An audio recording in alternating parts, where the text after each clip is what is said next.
Hello student, कैसे हैं आप सब। एक बार पुनः से कोचिंग क्लासेस पर स्वागत है। उम्मीद करता हूं आप सब अच्छे होंगे, मस्त होंगे, बेहतर होंगे। आपकी पढ़ाई बेहतर चल रही है। बच्चों, क्लास 11th केमिस्ट्री में चैप्टर 4 चल रहा था, जिसमें आज एक छोटा सा टॉपिक लेकर आया हूं, सिग्मा बंध और पाई बंध में अंतर, जो कि काफ़ी महत्वपूर्ण है और बच्चों एनुअल एग्जाम में पूछा जाता है, इसलिए आप लोग इसे तैयार कर लेंगे।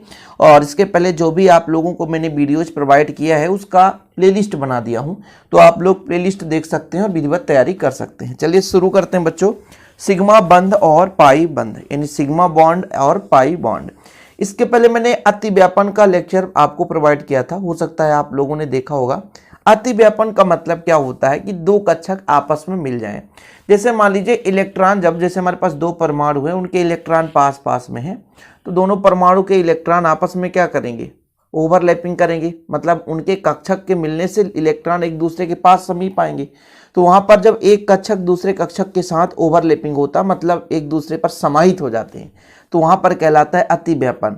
तो ये एस का कक्षक एस के कक्षक से भी हो सकता है, एस का कक्षक पी के कक्षक से भी हो सकता है, एस का कक्षक पी के एस और एस पी, और पी का कक्षक पी से भी हो सकता है। इस प्रकार से अतिव्यापन होता है, तीन प्रकार से होता है। जैसे आप इलेक्ट्रॉनिक विन्यास निकालोगे, एक एग्जाम्पल के रूप में बताता हूँ, HCl के रूप में। ठीक है, यहाँ पर एक थोड़ा सा समझाना जरूरी है, नहीं तो फिर आपको क्लियर नहीं हो पाएगा। क्लोरीन का होता है बच्चों, जैसे क्लोरीन का परमाणु क्रमांक 17 है, तो अंतिम में इसका इलेक्ट्रॉनिक विन्यास होता है 3s2 3p5, यानी पी में, यहाँ पर थोड़ा सा कंसेप्ट को समझिएगा, पी में एक जो इलेक्ट्रॉन है वो कम है, क्योंकि टोटल होने चाहिए 6। तो यहाँ पर जब इलेक्ट्रॉन भरते हैं तो 1 2 3 4 और 5, तो यहाँ पर पी में एक इलेक्ट्रॉन की कमी है। ठीक है, मतलब पी का कक्षक यहाँ पर अतिव्यापन में भाग लेगा। ये पी का कक्षक, इसमें एक इलेक्ट्रॉन की कमी है तो पी का कक्षक। और बच्चों, यदि मैं हाइड्रोजन की बात करूं तो हाइड्रोजन का परमाणु क्रमांक 1 होता है। अब इसमें 1s1, अब इसका मैं यदि हुंड के नियम से इलेक्ट्रॉन भरूं तो इसके कक्षक में एक ही इलेक्ट्रॉन है। तो यहाँ पर इसका s कक्षक और यहाँ पर आपका p कक्षक आपस में अतिव्यापन करते हैं, तो वहाँ पर हो जाता है sp अतिव्यापन। अतिव्यापन का अर्थ है कक्षकों का आपस में मिलाव। अतिव्यापन का मतलब है कक्षकों का आपस में मिलाव। तो यहाँ पर बच्चों आपका s कक्षक और यहाँ पर आपका p कक्षक, तो यहाँ पर sp अतिव्यापन हो गया। मतलब s कक्षक के साथ ही जुड़ गया। अब वहीं पे s कक्षक p से होता है तो sp, और p का p से होता है तो pp अतिव्यापन। तीन प्रकार से होता है। जैसे हमारा s कक्षक s से ही जुड़ जाए, जैसे हम जब भी बात करते हैं H2 हाइड्रोजन की, तो यहाँ पे दो हाइड्रोजन है और दोनों हाइड्रोजन का इलेक्ट्रॉनिक विन्यास 1s1 1s1। इसका भी एक कक्षक है जिसमें एक इलेक्ट्रॉन है, इसका भी एक कक्षक है, एक इलेक्ट्रॉन है। ये दोनों आपस में क्या कर सकते हैं बच्चों, कक्षक अतिव्यापित हो सकते हैं, यानी जुड़ सकते हैं। तो यहाँ पर SS अतिव्यापन होगा।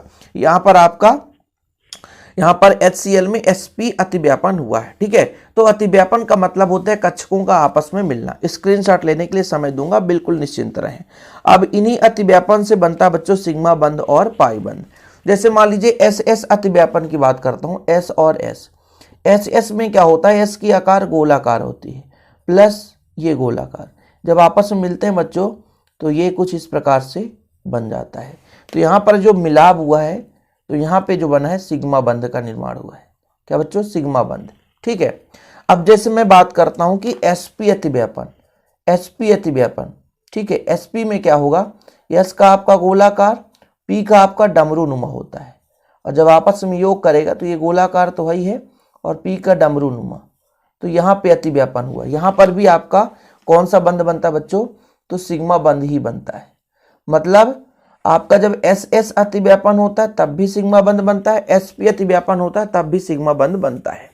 लेकिन जब बच्चों pp अतिव्यापन होता है समाज, तो वहां पे जैसे मैं pp अतिव्यापन करूंगा तो ये समाज, मतलब चलो भाई साहब यहाँ पे 2p अतिव्यापन हो गया, यहाँ पे अतिव्यापन, तो ये आपका हो गया समाज और यहाँ पे बनता है सिग्मा बंध। लेकिन जब पार्श्ववर्ती अतिव्यापन होता है, समस्या यहाँ पे है। पार्श्ववर्ती मतलब ये डमरूनुमा, ऊपर वाला भाग और नीचे वाला भाग, तो ये पार्श्ववर्ती अतिव्यापन कहलाता है। तो यहाँ पर इलेक्ट्रॉन का घनत्व ज्यादा और बीच में कम है, तो यहाँ पर बनता है पाई बंध। ठीक है, ठीक, पाई बंध हमेशा सिग्मा के साथ रहता है बच्चों। सिग्मा अकेला भी रह सकता है लेकिन पाई के साथ ऐसा नहीं होता। तो ध्यान दीजिएगा, यहाँ पे जब एस एस अतिव्यापन हुआ, एस कक्षक एस के साथ मिला तो सिग्मा बंध, एस कक्षक जब पी के साथ मिला तो सिग्मा बंध, पी पी जब समाज हुआ तो सिग्मा बंध, लेकिन जब पी पी पार्श्ववर्ती अतिव्यापन होता है तो पाई बंध।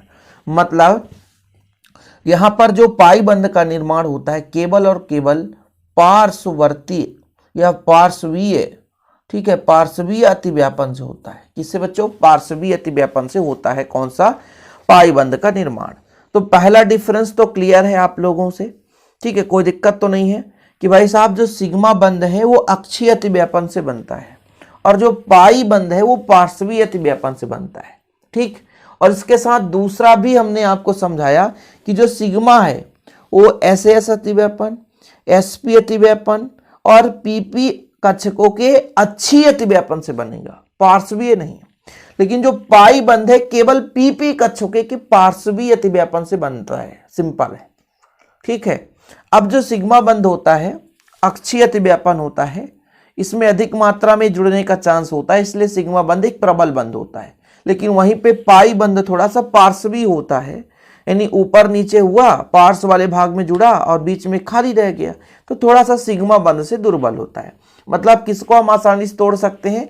पाई बंध को आसानी से तोड़ सकते हैं, सिग्मा बंध को आसानी से नहीं तोड़ सकते, ठीक है। एक चीज क्लियर। तो तीन अंतर वैसे ही आपसे बन जाएगा। पहला आपने देखा कि सिग्मा बंध अक्षीय अतिव्यापन से बनता है, पाई बंध पार्श्वीय अतिव्यापन से बनता है। सिग्मा बंध क्या होता है बच्चों? एस एस, एस पी और पीपी कक्षकों के अक्षीय अतिव्यापन से बनता है। लेकिन जो पाई है वो आपके पी कक्षकों के पार्श्वीय अतिव्यापन से ही बनेगा। कौन से अतिव्यापन से? पार्श्वीय अतिव्यापन। तीसरे नंबर मैंने कहा कि जो सिग्मा बंध है ये कक्षक अधिक अतिव्यापित होते हैं, ज्यादा जुड़ते हैं, तो यहाँ पर सिग्मा बंध प्रबल बन जाता है। भाई उनके इलेक्ट्रॉनों के भी ज्यादा प्रबल आकर्षण है तो प्रबल बंध बनेगा। लेकिन पाई बंध के निर्माण होने पर पार्श्वीय अतिव्यापन में अतिव्यापन थोड़ा सा कम मात्रा में होता है। यहाँ पर आप देखो ना, ये आपके ऊपर नीचे बीच में इलेक्ट्रॉन का घनत्व तो कम है, ठीक। ऐसा भी एक अंतर आप पाओगे कि जो सिग्मा बंध होते, जैसे सिग्मा बंध है, ये सिग्मा बंध से बना आणविक कक्षक जब आप पढ़ोगे आणविक कक्षक सिद्धांत, तो नाभिकीय बल के चारों ओर सम्मित होता है, ये सिग्मा बंध चारों ओर समान होता है, ठीक है। लेकिन पाई बंध से बना आणविक कक्षक में इलेक्ट्रॉन घनत्व तो नाभिकीय अक्ष के ऊपर और नीचे अधिक होता है।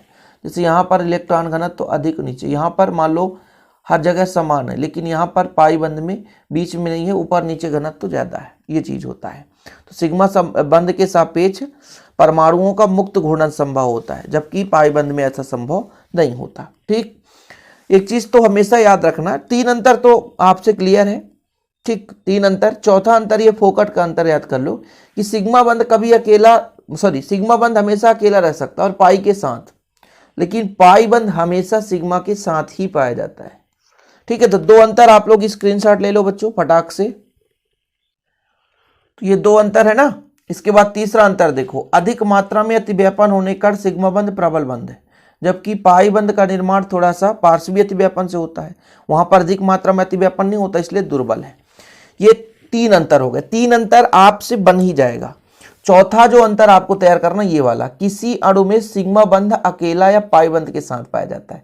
मतलब सिग्मा बंध अकेला रह सकता है, भाई एस एस अतिव्यापन होता है, एस पी अतिव्यापन होता है, तो वहां पर सिग्मा बंध तो अकेला ही रहता है। लेकिन जब पार्श्वीय अतिव्यापन होता है तो पाई बंध होता है, तो पाई बंध हमेशा सिग्मा के साथ पाया जाएगा। जहां पे डबल बॉन्ड हो गया, ट्रिपल बॉन्ड होगा, वहीं पे पाई बंध होगा। सिंगल बॉन्ड है मतलब सिग्मा बंध, खत्म कहानी, उसमें और कुछ दूसरा नहीं है। और भी यदि आप चार अंतर तैयार कर लिए ना तो चार से ज्यादा रट्टाफिकेशन की जरूरत नहीं बच्चों। वैसे सिग्मा बंध के सापेक्ष परमाणुओं का मुक्त घूर्णन संभव होता है, लेकिन इसमें संभव नहीं होता। और इसमें सिग्मा बंध से बना आणविक कक्षक नाभिकीय बल के चारों ओर सम्मित होता है, जबकि यहाँ पर ऊपर नीचे इलेक्ट्रॉन घनत्व अधिक होता है, इसलिए सम्मित नहीं होता, ठीक है। तो ये कुल 6 अंतर है। तो 4 अंतर आपसे वैसे बन जाएगा। पहला आपका अक्षीय अतिव्यापन से होता है सिग्मा बंध का निर्माण, पार्श्वीय अतिव्यापन से होता है पाई बंध का निर्माण। सिग्मा बंध एस एस अतिव्यापन से होता है, एसपी और पीपी से भी हो सकता है, लेकिन जो आपका पाई बंध है केवल और केवल पीपी अतिव्यापन के पार्श्वीय अतिव्यापन से बनता है, ठीक है। सिग्मा बंध थोड़ा सा प्रबल होता है और पाई बंध थोड़ा सा दुर्बल होता है, ठीक। सिग्मा बंध की बात करें तो ये अकेला भी और पाई बंध के साथ भी रह सकता है, लेकिन वहीं पे जब पाई बंध की बात करते हैं तो हमेशा सिग्मा बंध के साथ रहता है।